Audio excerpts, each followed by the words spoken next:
আসলে মেয়েদের কাছে ফুচকা জিনিসটা একটা দুর্বলতা, তাই আজকে আমি ভাবলাম ফুচকা বানানো যাক। আসলে সেদিনকে বাইরে বেরিয়ে একটা দোকানে দেখলাম ছোটো ছোটো ফুচকার প্যাকেট বিক্রি হচ্ছে, তাই সেখান থেকে দুটো প্যাকেট নিয়ে চলে আসলাম। এই দেখো সব কিছু গোছানো হচ্ছে, তেঁতুল, পেঁয়াজ, বোন পেঁয়াজ কেটে দিচ্ছে, আর আমি এখানে বসে বসে ভাবছি কতক্ষণে যে ফুচকাটা খাবো আমি।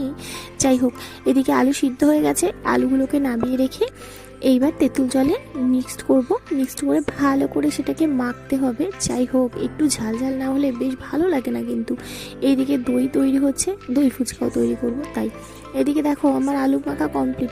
কিন্তু কিন্তু এইদিকে আমাদের লাইটটা কেটে গেল, তাই ভাই একটা নতুন লাইট লাগিয়ে দিল। এই দেখো, এইদিকে বোন সব কিছু কমপ্লিট করে দিয়েছে, আর এইদিকে আমি গোল গোল ফুচকা খাচ্ছি। কি সুন্দর হয়েছে না, দেখো গোল গোল, পুরো মনে হচ্ছে বড় বড় ফুটবল।